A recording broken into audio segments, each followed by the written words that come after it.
¿Cómo están todos? Bienvenidos a 24 horas. El vicepresidente de la República seguirá en la cárcel. El Tribunal Penal de la Corte Nacional de Justicia desechó hoy por improcedente el recurso de apelación a la prisión preventiva de Jorge Glass. Hola, Diana. Milton, amigos, muy buenas noches. Por lo tanto, el segundo mandatario esperará en prisión mientras se prepara la audiencia preparatoria de juicio, que será el miércoles 18 a las 9 de la mañana, en la que el fiscal argumentará su acusación, y con ese tema empezamos. El vicepresidente Jorge Glass se mantendrá en prisión preventiva. Así lo decidió el Tribunal Penal de la Corte Nacional de Justicia, presidido por el juez Luis Enríquez e integrado por Jorge Blum y el conjuez Héctor Arteaga.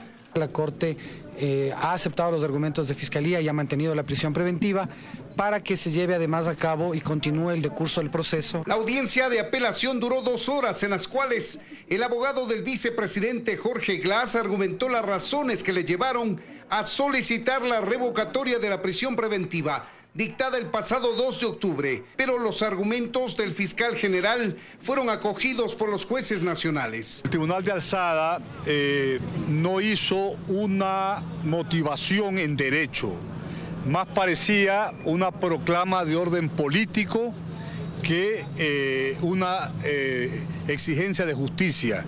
El abogado de Glass había solicitado antes la revisión de medidas cautelares con el mismo propósito, pero el día fijado para la audiencia desistió de ese pedido. Ahora lo que resta es la audiencia preparatoria de juicio, en la que el fiscal general podrá presentar su dictamen acusatorio o abstentivo en contra de Jorge Glass, su tío Ricardo Rivera, el excontralor Carlos Polit y otras 15 personas que están vinculadas en el juicio por asociación ilícita. Se instalará la audiencia de evaluatoria y preparatoria de juicio y allí se tendrá también la oportunidad de presentar todos los elementos de cargo y descargo. Él se valió de algunos testimonios anticipados que no pueden ser utilizados en esta etapa, sino en la etapa de juicio. Ahora bien, hay elementos de convicción ilegales que tienen que ser excluidos. Si el fiscal acusa al vicepresidente, lo llamará a juicio y en esa etapa tendrá que demostrar con pruebas documentales y testimoniales la culpabilidad de Jorge Glass. En Quito, Freddy Paredes, 24 horas. El fiscal general se prepara para la audiencia del miércoles, cuando presentará sus argumentos en el caso de Brecht por asociación ilícita. Dice que buscará la reparación integral de esta trama de corrupción que perjudicó al país con una cifra que superaría los 40 millones de dólares. El fiscal fue entrevistado por nuestro canal aliado NTN 24. Según el fiscal Vaca Mancheno, llegará a la audiencia preparatoria de juicio con abundantes argumentos para entregarles a los jueces. Presentaremos a los jueces el cúmulo de las evidencias, le diremos a la como fiscalía al juez en este caso cuál es nuestro dictamen respecto a los 18 procesados, y sobre la base de eso el juez llevará adelante la audiencia en la que tendrá que decidir si llama a juicio o sobresee a algunos o a todos estos diputados. Y precisamente la investigación de la Fiscalía sobre asociación ilícita en este caso permitió que se abran otros procesos para su investigación. Además de que ya antes de esto ya hay investigaciones abiertas por concusión, por lavado de activos, por captación ilegal de fondos, por intermediación financiera ilegal, por crimen organizado. Esto está empezando.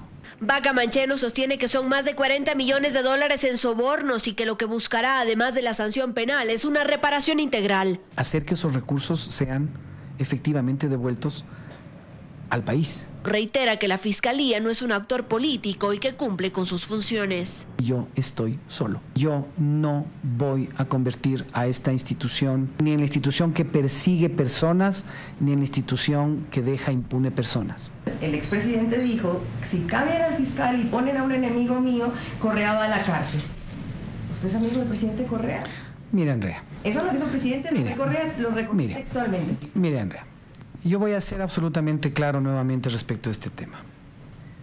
Nosotros vamos a actuar como Fiscalía, y yo en particular como Fiscal General del Estado, voy a actuar estrictamente en el marco del cumplimiento de mis obligaciones y estrictamente en el marco del cumplimiento de la ley. ¿Con quién sea?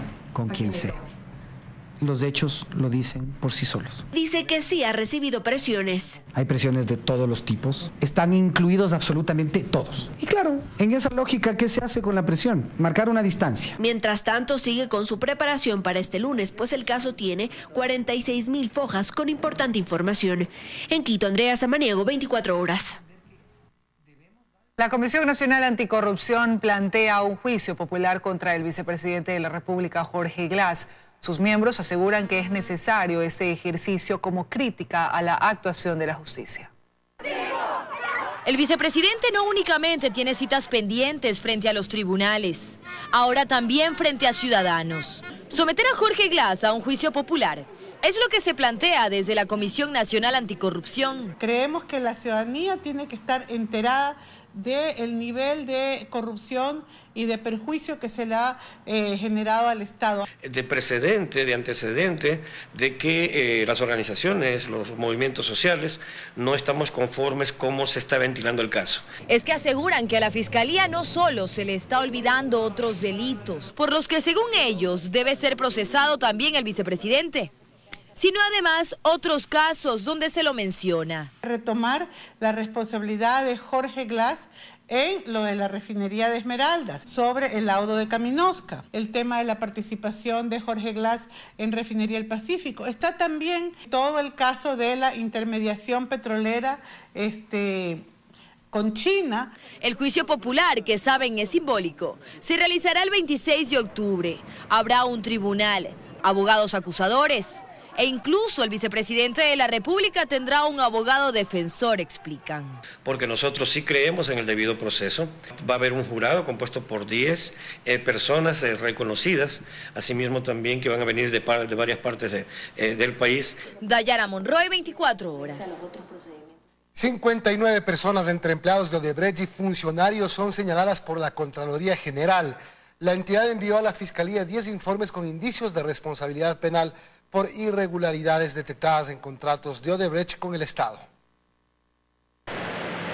En la lista de los proyectos examinados aparecen nombres que ya forman parte de las investigaciones penales que ejecuta la Fiscalía, dentro del proceso de asociación ilícita, en el que además se vincula a Ricardo Rivera y a su sobrino Jorge Glass.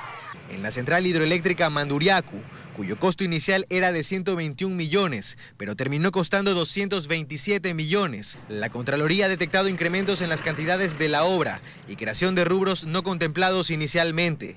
La contratación de la obra estuvo a cargo de Selec y su nombre aparece en el testimonio anticipado del ex ejecutivo de Odebrecht, José Santos, quien admitió haber entregado 6,5 millones en coimas, con el fin de que se modifiquen los documentos precontractuales para que la constructora brasileña pueda adjudicarse la obra. La Contraloría pone también la mira sobre el trasvase Daule Vinces, a cargo de Senagua. Aquí no solo se encontraron retrasos en la ejecución de la obra, sino también pagos no contemplados, que en suma superan los 7 millones de dólares. Además, se detectó que los ajustes de diseño de la obra no están respaldados por contratos complementarios, por lo que la Contraloría no pudo establecer el valor real del proyecto, pero se estima un incremento aproximado del 67% en su valor final. Actualmente, Carlos Villamarín, exfuncionario de Senagua, se encuentra vinculado al proceso por presunta asociación ilícita, mientras que por orden de la Fiscalía, la Policía Nacional se encuentra tras la pista del exsecretario del Agua, Walter Solís, quien suscribió el contrato para la ejecución de la obra. La Contraloría ha emitido también 2 informes con indicios de responsabilidad penal sobre el poliducto Pascuales Cuenca, obra contratada por Petroecuador, fiscalizada por Caminosca y ejecutada por Odebrecht, las 3 involucradas en casos de corrupción. Por la adjudicación de este contrato, Santos aseguró haber pagado 2 millones de dólares en coimas. La Contraloría detectó pagos en exceso a Caminosca y otros valores que no habían sido contemplados. El proyecto pasó de costar 272 millones a 612 millones. Este jueves la estatal Petroecuador dio por terminado unilateralmente el contrato con Odebrecht, pues el proyecto presentaba graves fallas y con 2 años de atraso, la obra no fue entregada completamente operativa. Sin embargo, Odebrecht se desmarca de estos señalamientos y mediante un comunicado sostuvo que la obra funciona plenamente y que Petroecuador se encuentra en mora por incumplir sus obligaciones contractuales en reiteradas ocasiones. Los informes de Contraloría también apuntan a las obras complementarias a la refinería del Pacífico. Antes de que se hiciera público el escándalo de corrupción de Odebrecht, la Contraloría había emitido 33 informes sobre los contratos con la constructora brasileña. Sin embargo, en ninguno se encontró anomalías, ni se fijaron responsabilidades penales. En su testimonio anticipado, José Conceizao Santos aseguró que pagó $4 millones al excontralor Carlos Polit, justamente para que emitiera informes favorables para Odebrecht. Carlos Acoto, 24 horas. La ex fiscal general de Venezuela, Luisa Ortega Díaz, publicó un video en el que el representante de Odebrecht en su país confirma que entregó $35 millones a la campaña presidencial de Nicolás Maduro en 2013. Las declaraciones serían parte del material probatorio que Ortega Díaz logró extraer antes de abandonar Caracas. En una secuencia de 4 minutos y 40 segundos, Eusenando Prazeres de Acevedo, quien fue el presidente de Odebrecht en Venezuela, hace varias revelaciones sobre el alcance de los tentáculos de la constructora en ese país. Prazeres de Acevedo explicó cómo fue pactada la entrega de fondos a la campaña de 2013 de Nicolás Maduro y señaló que todo se realizó por medio de un intermediario. Me procuró marcando un encuentro conmigo, sabía do nosso tamanho, do tamanho das nossas operações e pidió a contribución para ayuda da campaña do presidente Maduro. En la declaración se reveló que a la campaña oficialista entró una millonaria suma de dinero. Ele pediu 50, desculpe, y yo aceitei pagar 35. Todo esto bajo una condición. Eu pedi a ele que o presidente, o candidato, se ganhasse, mantivesse as nossas obras como prioritárias do governo dele, ya que as obras eram do presidente Chávez. Este video, publicado en la cuenta de Twitter de Luisa Ortega Díaz, hace parte del material probatorio que dice tener la funcionaria sobre la corrupción en Venezuela. He decidido comenzar a sacar todas estas o parte de estas pruebas porque me voy a reservar muchas para ver en qué oportunidad las voy a sacar. Entre tanto, los países de la Unión Europea llegaron a un acuerdo político unánime para preparar sanciones selectivas contra personalidades venezolanas consideradas responsables de la represión en ese país. Angie Torres, 24 horas. El Tribunal Penal de la Corte de Pichincha ratificó la sentencia de 5 años de prisión para Carlos Pareja Yanuseli, Alex Bravo y otros por el delito de cohecho en el caso Petroecuador. Los jueces declararon inocentes a 2 personas. Se confirma la sentencia por el delito de cohecho en la empresa Petroecuador para Carlos Pareja Yanuseli, exministro de Hidrocarburos que retornó en agosto al país y hoy cuenta con un acuerdo de cooperación eficaz. Pero ante el pedido de apelación en este caso, el tribunal ratificó la decisión de primera instancia. Se estableció una conducta penalmente relevante que es el cohecho, un cohecho activo con funcionarios, en este caso representantes de empresas o demás. Y esto fue llevado al convencimiento tanto del Tribunal de Garantías Penales como ahora la Corte, que ha ratificado en su mayoría la sentencia venida en grado. Lo propio decidieron con respecto a los recursos presentados por el exgerente Alex Bravo y 8 personas más que están sentenciadas en el grado de autores a 5 años de prisión.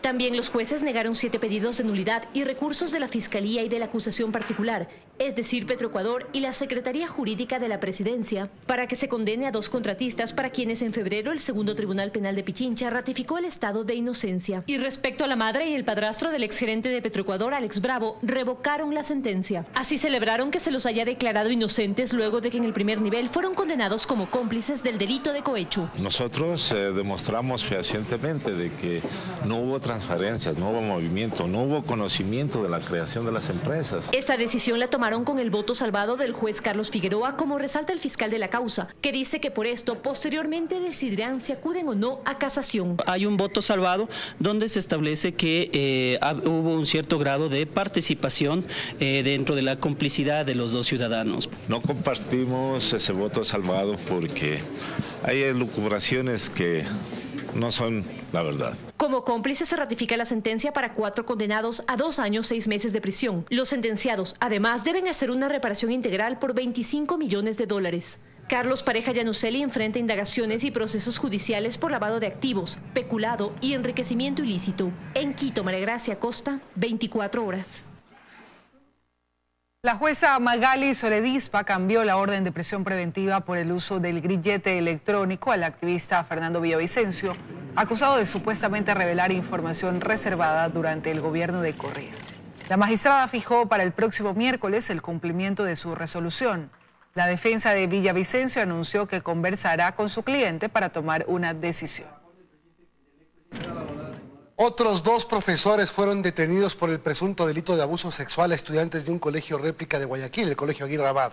Con esto, de los 4 docentes implicados, 3 están detenidos y 1 continúa prófugo. Por el sospechoso hay una recompensa de $10.000. Es el instante cuando los maestros fueron detenidos y llevados esposados por los agentes de la INEPEN hacia la fiscalía. Ambos tenían órdenes de captura emitidas la madrugada de hoy. Los funcionarios los apresaron cuando pretendían impartir clases a sus alumnos. Uno es inspector y el segundo es profesor de inglés. El Ministerio del Interior ofrece como recompensa $10.000 a quien dé información del paradero de Egri Javier Magallanes Benítez, el segundo docente del colegio réplica, implicado por presunta violación a 5 estudiantes de entre 6 a 8 años. Este individuo trabajaba como profesor de educación física del bachillerato y fugó cuando las autoridades trataron de entrar con rapidez a la institución para apresarlo, pero la rectora lo impidió. El ciudadano se escapó por la parte 3 del colegio. El fiscal César Peña indicó que no se descarta la posibilidad de detener a otros profesores más de la unidad educativa, ya que existirían indicios de responsabilidad. Y obviamente pueden existir más implicados. Por este atroz delito, Fander Falconi, ministro de Educación, indicó que hubo negligencia por parte de la ex rectora Patricia Cuenca por no denunciar lo suscitado a tiempo. Ella fue separada del colegio réplica, maestra que ahora es investigada. Porque hay 2 informes donde el Departamento de Consejería Estudiantil ya menciona indicios de responsabilidad del docente que fue arrestado. Falconi, en un conversatorio con los medios, mediante la Subsecretaría de Innovación Educativa y el Buen Vivir, dio a conocer un total de 882 casos de abuso sexual denunciados en Ecuador en menores de edad desde el año 2014 hasta el 2017. De estos, 321 estuvieron implicadas personas que no forman parte del sistema educativo y 561 casos sí relacionan a personas vinculadas al sistema educativo, como profesores, autoridades, personal administrativo y otros alumnos. Paul Tutibén, 24 horas. 18 procesos judiciales en torno al acceso a medicamentos para tratar enfermedades catastróficas están vigentes en el país. Según la ministra de Salud, el presupuesto del Estado para proporcionar productos o procedimientos médicos no alcanza para cubrir con estos gastos. Autores internacionales referencian que pese a los esfuerzos y la inversión de los estados, en varios países se han presentado demandas judiciales por la falta de acceso a ciertos medicamentos. Lo han expuesto en el Foro Internacional sobre el Derecho en el Acceso a Medicamentos que se desarrolló en la sede de la UNASUR. Los países de nuestra región gastan miles de millones de dólares al año por órdenes judiciales que disponen tratamientos particulares. Y Ecuador no es la excepción. Tenemos a la fecha 18 procesos judiciales en las Cortes Nacionales, además de un proceso en Corte Constitucional. Elizabeth, abogada y prima de Jorge Polo Egas, un paciente que actualmente sufre de melanoma nodular, llevó a cabo un proceso de acción de protección para que el Ministerio de Salud autorice la compra del fármaco que ayudaría a detener la progresión de la enfermedad. Se niega la acción y ahora estoy una semana esperando para, por último, poder apelar, viendo que así se va la vida de mi familiar. Y es que según el Ministerio de Salud, el fondo para comprar los medicamentos es limitado. Es alrededor de 300 millones de dólares para medicamentos. Si perdemos todos los procesos judiciales para estos medicamentos, el costo solo de los medicamentos judicializados asciende a más de 280 millones de dólares. Fármacos que según el Ministerio no forman parte del listado de medicamentos esenciales. Nuestro expositor internacional de Europa nos ha dicho que el 50% de estos medicamentos han sido determinados de acuerdo a las más grandes revistas científicas como que no sirven. Pero eso mismo es lo que uno pelea. Si a usted le dicen, usted tiene 5% de chance de que salve su vida, ¿usted no lucha por eso? Para la ministra, el interés comercial no puede estar por encima de la salud de las personas, por lo que el Estado debe determinar qué es lo que se debe priorizar. En Quito, Daniela Valencia, 24 horas. Dictan prisión preventiva para el capitán del barco que derribó un tramo del puente peatonal que une Guayaquil con la isla Santay. La Fiscalía lo procesó por el delito de daño al bien ajeno y podría cumplir una pena de 3 a 5 años de cárcel.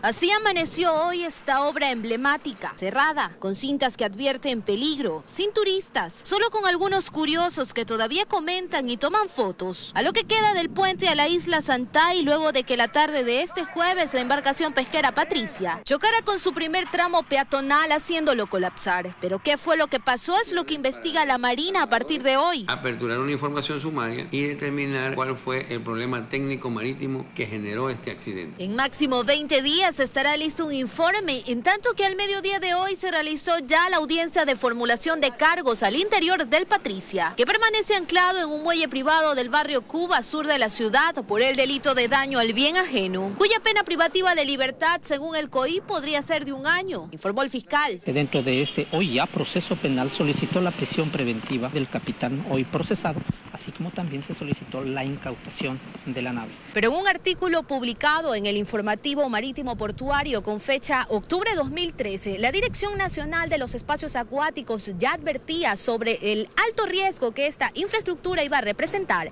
para la navegabilidad sobre el río Guayas. La publicación textualmente menciona 3 recomendaciones: cambiar la ubicación del puente a un lugar que no afecte a las naves, tanto a la navegabilidad como a la maniobrabilidad, construir una estructura que no incida en la sedimentación del río y que técnicamente esté acorde a las características y dimensiones de las naves que arriban al río. El artículo también dice: la ubicación del puente peatonal cambiará las características naturales y físicas del río Guayas y provocará mayor sedimentación y contaminación del medio marino. La navegabilidad y la maniobrabilidad de los buques disminuirá casi en su totalidad, lo que afectará al comercio exterior al restringirse el ingreso de motonaves que llegan con carga al granel. Finalmente sentencia: habrá un alto riesgo de daño tanto al medio marino y a las instalaciones portuarias, mientras el área de fondeadero ya no sería segura, más bien representaría un riesgo. Se ha realizado un estudio previo para construir el puente y dentro de la contratación pues se vino haciendo el seguimiento correspondiente de parte de SECOP. Los daños en el puente fueron constatados en un recorrido en lancha que realizó esta tarde el gobernador del Guayas, José Francisco Ceballos, junto a otras autoridades. Desde Santay, en rueda de prensa anunció lo que ahora se hará. Me va a hacer un estudio a ver cómo quedó el puente y obviamente a reconstruirlo, ¿no? Que hay un tema de seguro, tema judicial, tema legal, que hay que ir desencadenando. La obra emblemática fue entregada en junio del 2014 y su costo de inversión inicial fue de $14 millones. Luego pasó a $15.668.000 y finalmente quedó en $20 millones. Luisa María Heredia, 24 horas. La Federación Ecuatoriana de Fútbol reveló los nombres de los jugadores que fueron sancionados con la exclusión indefinida de la tricolor por actos indisciplinarios en la concentración de la selección. Este viernes la Federación Ecuatoriana de Fútbol emitió un comunicado sobre el caso de indisciplina en la concentración tricolor en la previa del partido ante Argentina. Probablemente hay que sentar un precedente para el futuro y para los próximos convocados de cualquier selección.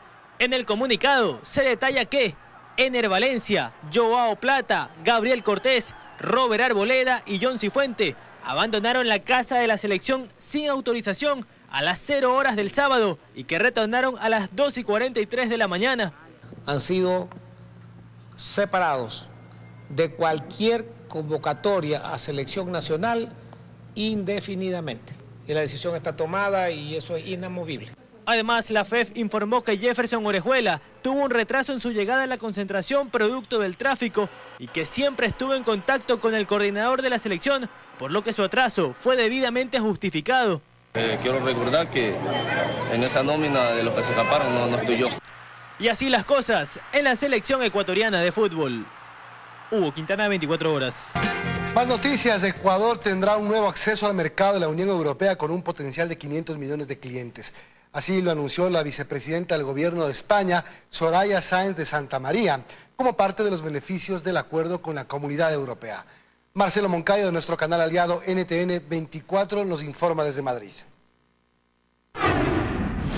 Hola, ¿qué tal? Buenas noches. Esta mañana aquí en el Palacio de la Moncloa, la vicepresidenta del Gobierno de España, Soraya Sáenz de Santamaría, confirmó que se abre para Ecuador un nuevo acceso al mercado europeo para sus exportaciones, un mercado que tiene más de 500 millones de consumidores. Además, la vicepresidenta del Gobierno de España confirmó que por ahora los ecuatorianos todavía necesitarán visa para poder ingresar a España y al resto de Europa.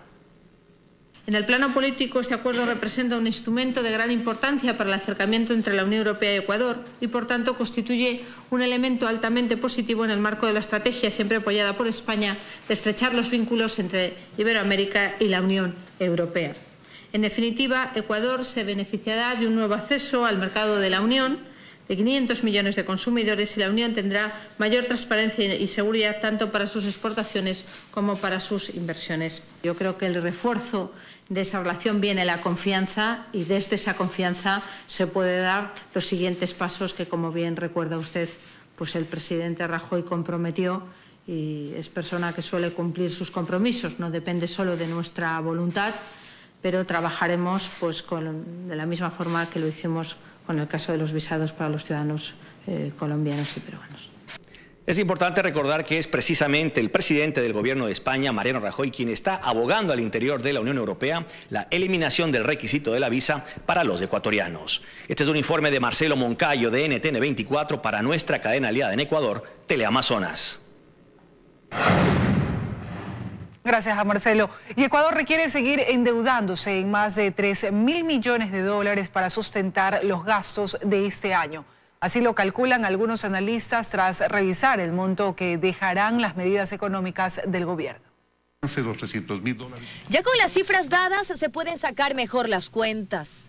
1.600 millones de dólares dejarán las medidas económicas, pero lo cierto es que necesitamos 4.700 millones para cubrir nuestros gastos. ¿De dónde saldrán esos 3.100 millones que faltan? Estos analistas coinciden. Ecuador seguirá endeudándose. Yo pienso que hemos de necesitar 2-3 mil millones de dólares más en colocación por lo pronto, y quién sabe si más adelante ya tener que colocar más deuda. Para los analistas sería el resultado debido a la no reducción del déficit fiscal. Que tendremos ya no solamente 5 años de déficit fiscal, 4 anteriores del gobierno y este actual, con un déficit fiscal con más de 5.000 millones de dólares de requerimiento de deuda, sino continuar. Y no están tomando en cuenta tampoco las obligaciones por deuda que deben cumplirse. Hasta septiembre eran de 7.100 millones. La última inyección de dinero que recibió el gobierno desde el exterior fue de 2.000 millones de dólares y llegó en junio. Por eso Walter Spurrier cree que los nuevos préstamos se harían pronto. No me extrañaría que este mismo mes ya se anuncie alguna nueva colocación de bonos. Y si es así y esto se concreta, estaríamos entonces siguiendo la misma línea de los últimos años en cuanto a endeudamiento. Pues recordemos que nuestra deuda ha venido creciendo alrededor de 5.000 millones de dólares por año en los últimos periodos. Ecuador tiene una deuda reconocida de 41.000 millones de dólares. Y es como ese endeudamiento público al que el propio presidente Lenín Moreno calificó como histórico, podría seguir creciendo. Dayana Monroy, 24 horas. Los presidentes de Ecuador y Honduras firmaron una declaración conjunta en la que se comprometieron a fortalecer sus relaciones económicas y comerciales, además de mantener la cooperación técnica. Acompañado de su esposa, llegó el presidente de Honduras a Carondelet.